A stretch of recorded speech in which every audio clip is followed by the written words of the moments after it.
Gaan mo yun ha? Ay, sama dahil God?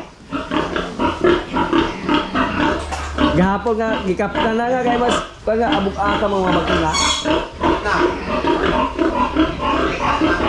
Gikaptan gagapon kakuan, ga-injeksyon, gapurga. Galugos ko siya hawid. Ay, dumili po na break mga kapilinsa.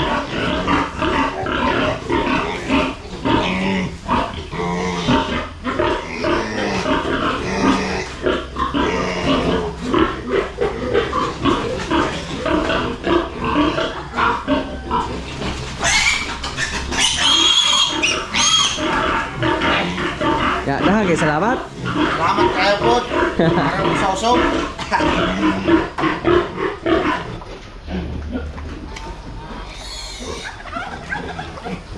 Nakaaga pa lang mga kapilinsa, pero may bumili naman sa ating bake dito. So yung 10 natin bake, 4 na yung natira. Kapitbahay po namin yan dito, nakiusap sa atin na gusto niyang bumili ng bake. 4, tapos dito 4, doon 4 din. So ang mga bake natin ngayon ay nasa 12. 12 heads ang natira sa ating mga bake. Yan po ang maganda mga kaprobinsya pag may mga alaga tayong baboy or mga inahin. Napakadali lang natin makabinta. Madali lang yung tira. So, balas na natin na magkagandang inahin, pero maubos po yung mga babae natin bake. Sana po, mabuntis yung mga inahin natin dyan. Naiiay na po natin yung dalawa. Saka yun sa mga natin.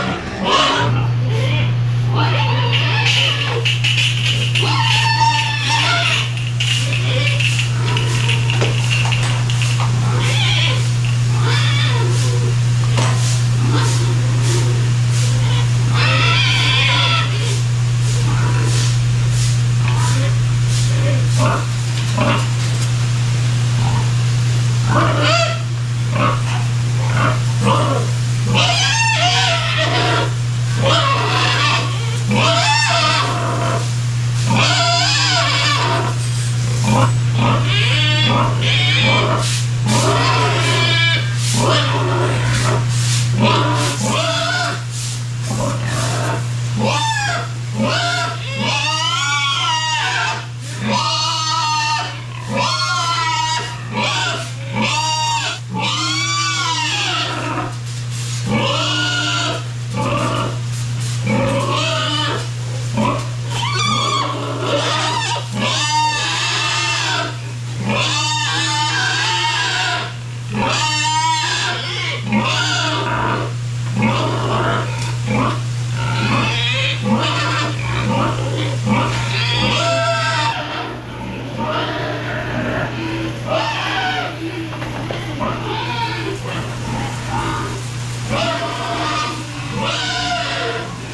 May isang babae po dito mga kaprobinsya, pero hindi kami sigurado sa didi niya.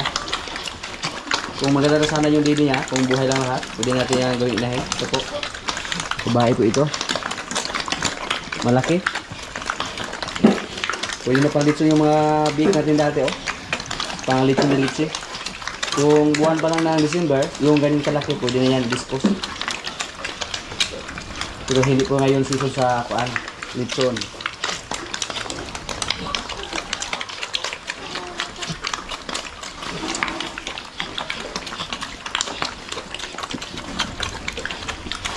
Mabilisan lumaki yung mga biik natin. Sa mga nakaraang araw mga kaprobinsya, ini-ay natin ulit yung isa nating inahin dito kasi naglandi siya. Pagdating ng mga 18 days mula sa pag-iay natin. Pangalawang bisis na natin siya na-iay. Tapos yung isa dito, bagong iay natin to. Ang maganda po sa ating mga inahin, napakadali lang maglandi. Pagwalay natin sa kanilang mga anak, sa loob ng mga isang linggo, maglandi agad sila.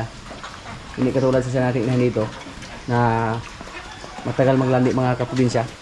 At ngayon po, ang ginawa namin sa kanya, dinamihan namin yung pagkain niya. Pinakain namin siya ng tanghali para tumaba. So kung sakaling ayaw pa rin niya maglandi, ibenta natin siya kung tumaba na siya. So sa ngayon, tatlo sa ating mga babae dito na baboy ang naiay. Ito po. At yung isang lumalaga. At yung isa natin lumalaga, hindi pa natin ito naiay. Inihintay natin na maglandi siya para maiay natin siya. Ito po ay German Petrel. So bala ko po na French large white yung gamitin natin na simila kung sakaling maglandi siya. Yung tatlo nating babae dito, yung dalawang inahin at saka isang lumalaga, ang ginamit natin sa kanilang tatlo, puro German Petrel. Sana po mag-success tayo. Sana mabuntis yung tatlo na naiay natin. So yan po ang update sa ating mga alagang baboy dito mga kaprobinsya. Labing dalawa na lang yung natira. Kasi ngayong umaga, may bumili ng dalawa. 12 lahat yung natira. Napakaaga pa lang pero nakapira na tayo. Yan po ang gusto nating mangyari dito. Na pag may nangailangan ng baboy or panglitsyon, pwede sila pumunta dito para bumili. Saka pwede natin ibenta per kilo yung panglitsyon. Pero medyo mahal yan, basta panglitsyon yung kailangan nila. May iba naman na nagmadali ba. Katulad dun sa iyong dati, may farm doon na pag gusto natin bumili ng panglitsyon meron. At saka kung pangkatay meron din. Pero medyo mataas na yung presyo nila kung panglitsyon yung bilhin natin. Mas mataas yung presyo ng panglitsyon sa per kilo compare sa pangkatay na. Kasi sabi nila, pag nasa 50 pababa yung timbang ng baboy, yun po ang stance ng baboy na mabilis tumubo. So sinadya nila na tinaasan yung presyo ng baboy pang lechon. Gayahin lang natin yung style nila doon sa Ayungin dati. Kasi ilang beses po tayo nakabili ng baboy nung ay celebration doon sa Ayungin. At ang style natin, instead na bibili tayo ng maliit na para pang lechon, doon kami bumili sa mga medyo malalaki na, yung 50 kilos up. So ang nangyari po, sa tuwing maglechon kami ng baboy, mga malalaki yung malechon namin. Kasi pag bibili kami ng 49 kilos pababa, mahal yung presyo. So doon lang kami sa 50 up kasi medyo mura pa. Makamura pa tayo. Pero ang sistema lang, malaki yung malechon natin. Pwede nang katayin. Busog na yung mga bake natin, oh. Ito po. Isang buwan mo lang ngayon mga kaprobinsya, malaki na to. At yung mga malilit dito na dalawa, okay na mga kaprobinsya, napakalakas nilang kumain. Hindi sila nagpatalo sa kainan. Sa kasama nila na dalawa. So mahimik na yung mga alaga natin, basta makakain sila. Basta mabusog na. At naubos po yung binigay natin na feed sa kainan.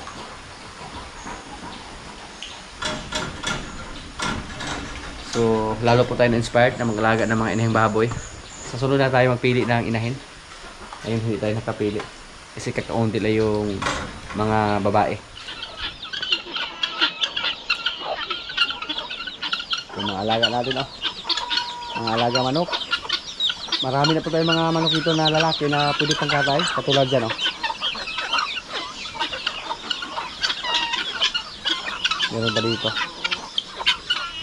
At yung iba andun sa tulungan ng ating baboy, dun sa tangkal, nakikain sa ating mga baboy.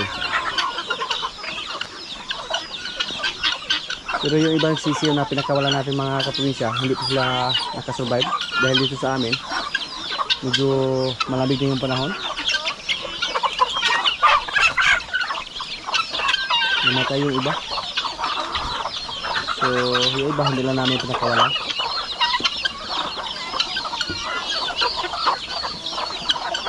Habang maliit pa, kailangan na bago namin sila pakawalan, dapat nasa insaktong laki na sila.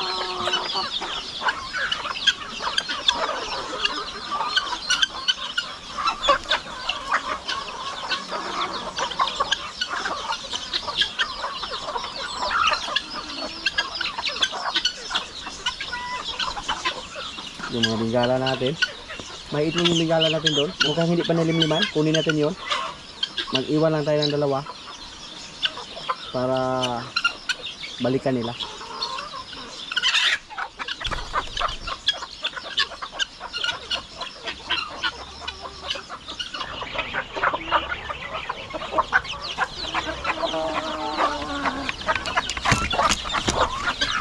Sisiyo ng pabo, medyo matamlay yung iba dahil sa lamig ng panahon.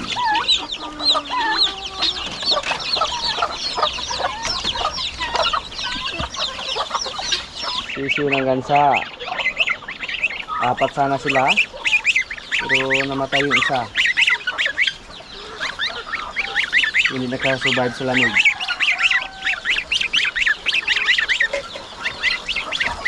Kunin natin yung ito ng ating migala.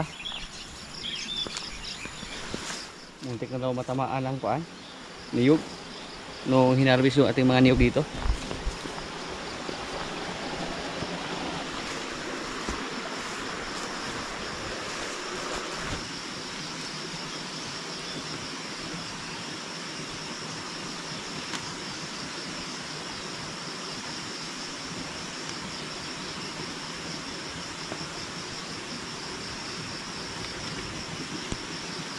Baon na yung ibang itlog.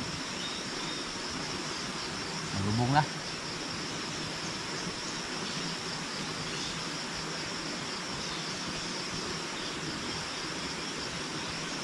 Bali 20 pieces po yung itlog natin migala. 18 pieces na yung kinuha natin. Tapos yung dalawa, yan lang yan. Para dito pa rin bumalik sa pag-itlog yung migala natin.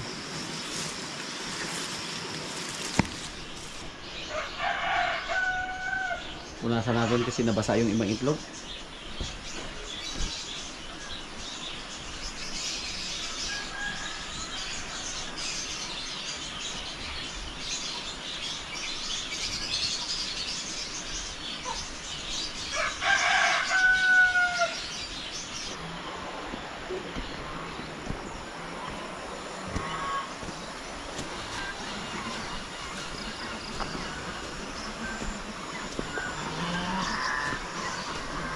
Nahigalom-lom dia daw.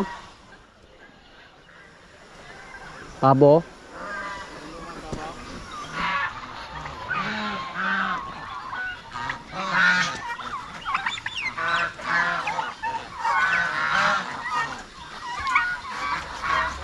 Dahil sa aso na umatake sa ating area, pumunti yung mga alaga natin na pato. Binutasan lang ng aso yung ating bakod at pinasok.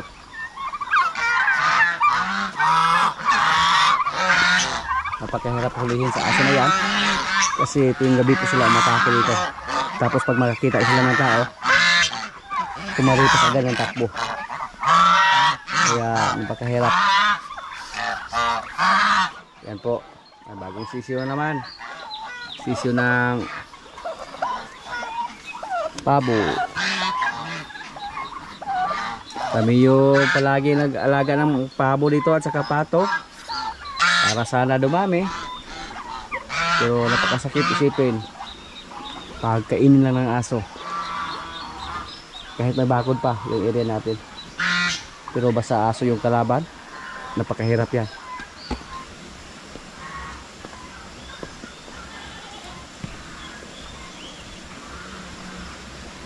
May ibang pato dito nakalabas oh. Bago na yung bako namin dito mga kaprobinsya oh. Check natin dito kung may makita ba tayong butas na dinaanan ng aso.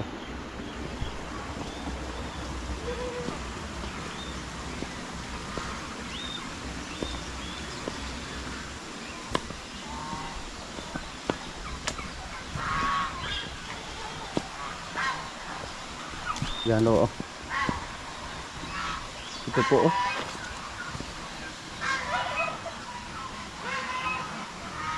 Naitunog yung aso oh.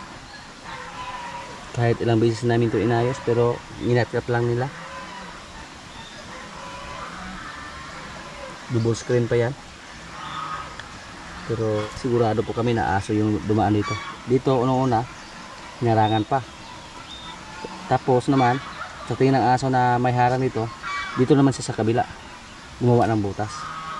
Napakalaki na ng butas.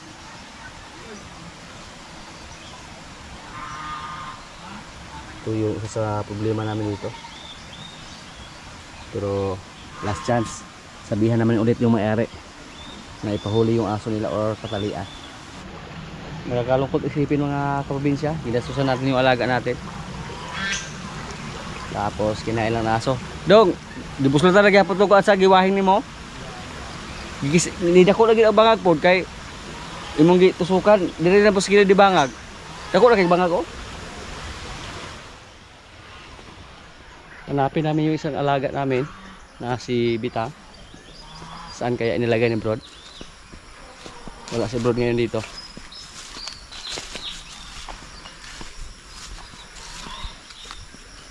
At hindi alam ng ating mga kasama kung saan nilagay.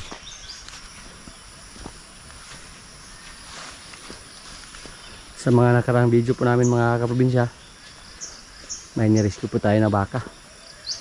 Pakapayat na po. Buto at balat na lang yung natira doon sa bundok. At yung nag-alaga, yung pinagawa natin ng bahay dati,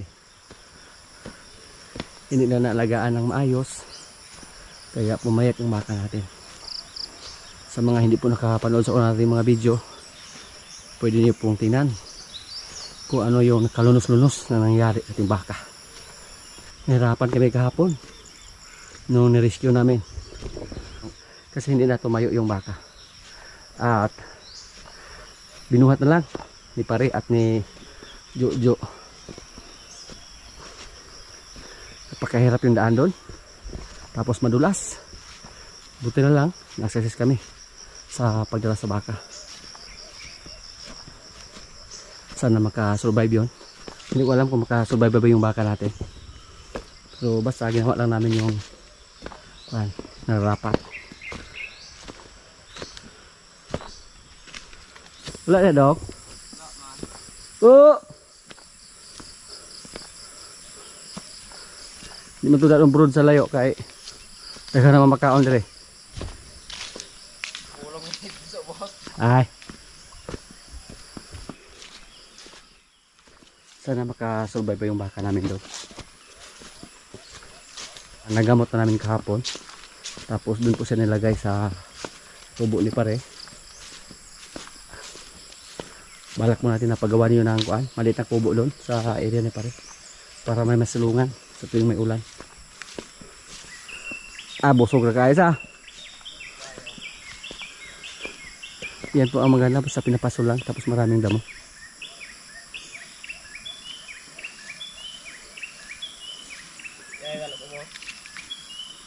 Ani ra anay makaon ra, di na kinahan diri. Bagin-bagin na ari. Bas kay na irog. Up. Nungay kang lawasa ka. Maganda po yung baka natin na si Bitang.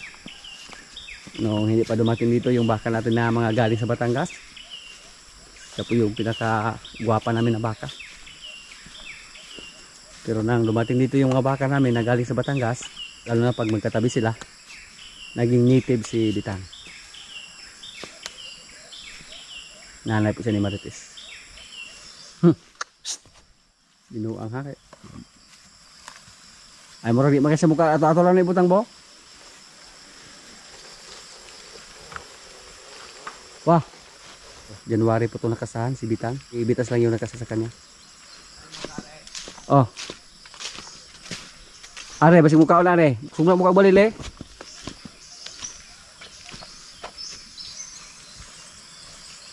Basta yung baka na mabuntis, tumaba po.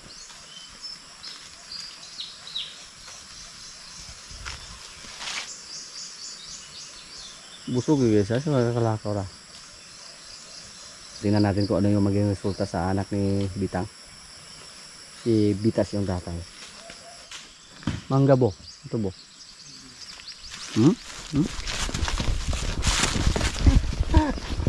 Dito kay butang liya bo, kay basig alagian lay bo. Nungay sa patang eh. Sama ka? May isa tayong baka doon. Napialagaan sa aming gawit bahay dito. Matagal na po na hindi natin nakita. Nandito na tayo. So, puntahan lang natin. Malapit lang dito. Andun lang. Ako puha mag-service lagi. Hinay service.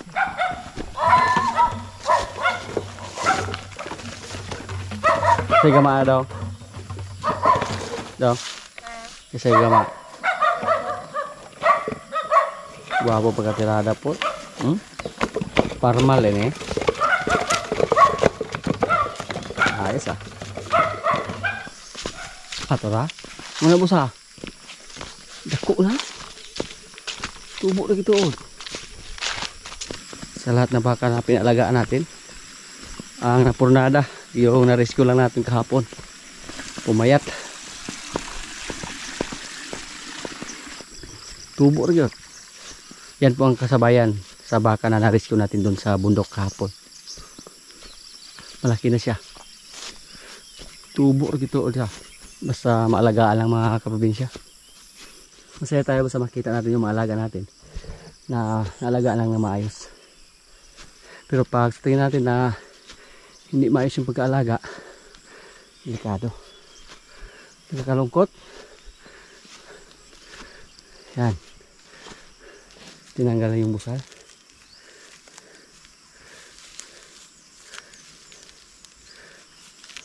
Lakas kumain, no?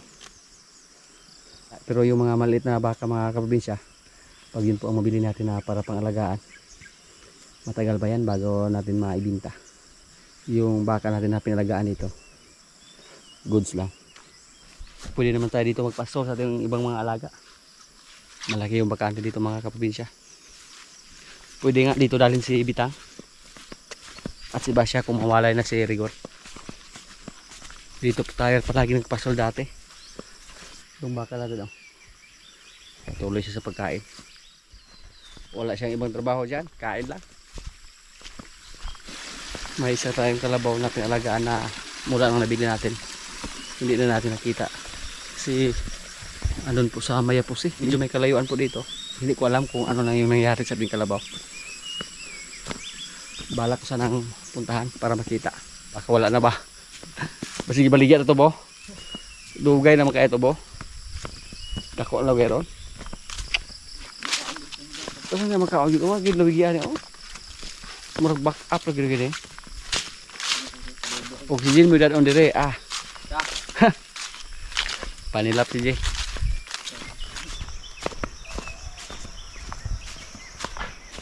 Mga kaprobinsya, kaya na po. Ito yung ulam namin, paklayang kambing. Yan, may kanin. Lord, maraming salamat sa pagkain. So, kaya na.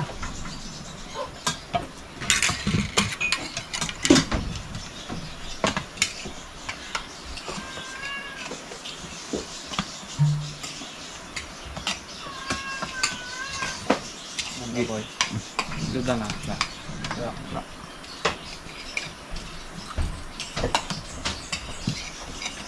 Kompleto na.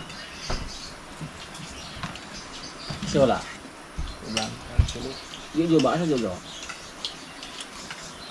Kamu juga. Wah. Kami berdaya ko, wala man. Paklayin kami yung ulam namin, Nagkatay kami kagabi ng kambing. Tapos mamaya may lechon. May nag-invite sa amin ng tanghalian. Siguro talaga dong. Bayo rin. Pantao na siguro kayo. Pamang nga. Friend ko, pantaon na ba nga ron? Pantaon ka rin. Pagkatahon mo ako kay... Ay, wala. Pero Jojo, asan Jojo ba? Ano ba yun? Kamang ka lang katapan, maghalog ba kayo mong gabi Kaya wala kabalo li ay. Tapos yan, bigyan pinay.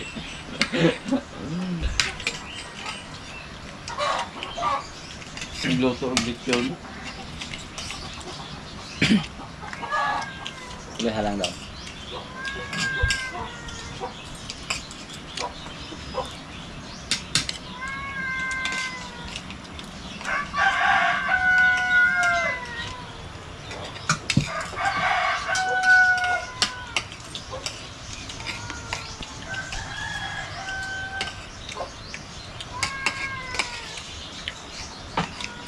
Paborito nyo na paklay ba?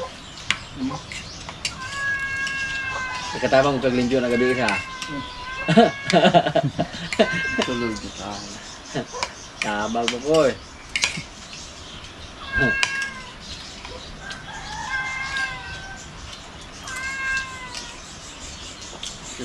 Pero anong gahit hindi ka maluya lagi? Dahil ang pagod. Kusog dito mulagan kahapon. So mulagan ng kahapon. Kisalo. Sing gaging. Yung partner. Partner ng gaging.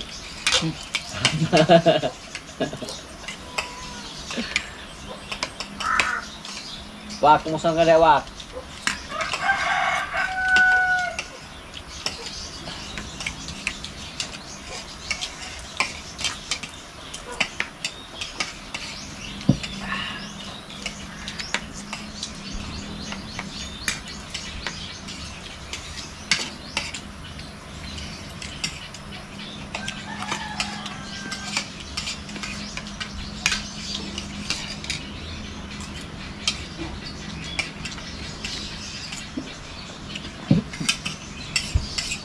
Dodong! Ano eh. Didipan mo. Yung saka? Didipan. Sige, palpa po. Yo, asal wajo kabalo. Ay, wala. Ganun ka wala ka na. Wala po do. Wala rin halang do. Wala ko ka anong kapula.